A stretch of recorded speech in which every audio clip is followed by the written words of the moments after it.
Good morning, Dr. Jennings. I am treating a counseling client for trauma after finding a loved one dead. My client has been shaking in the hands since touching the body, which was cold. Do you agree with the concept of cellular memory and Bessel van der Kolk's theory that trauma settles into the body? Do you have any suggestions or resolutions? Okay, so when we talk about trauma, the trauma we're talking here is actually psychological trauma, because the word trauma can also mean somebody was skiing and they hit a tree and they fractured both femurs. That's physical trauma, okay? And so we're not talking physical trauma here. This is psychological trauma, emotional trauma, okay? When we talk psychological emotional trauma can come from experienced physical trauma, okay? No, physical trauma doesn't come from physical damage or illness comes from, but not the trauma, unless the person from psychological trauma then shoots themselves, and that causes the physical trauma. Okay, okay, but no. So the question here. So psychological trauma is always about the mindset, the perception, the beliefs, the internalization of the experience, not the experience itself. Not the experience itself. I encourage you to go to our website. I'm going to answer in more depth, but I want to just tell you. In our website, under the Chattanooga Healing the Mind seminar, there is a lecture on recovering from sexual abuse, and I go into this in much greater detail. But it is the beliefs of how the experience is perceived that determines whether a person is traumatized by the experience, not the experience itself. Okay? Many people touch dead bodies, even bodies of loved ones, and are grieved by it, but not traumatized by it.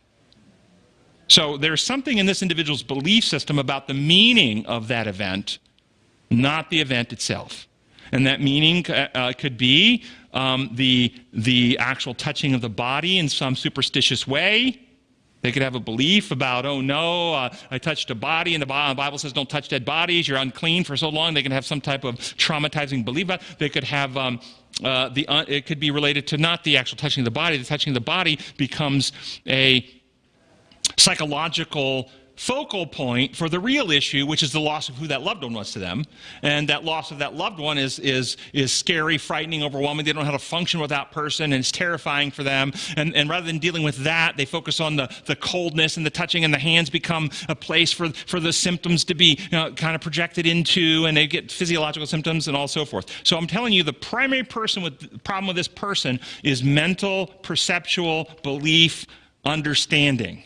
Now, the question about trauma in the body. Everything in life settles into your body. We are embodied beings created by God. We only live and function in bodies. So your view of God settles into your body.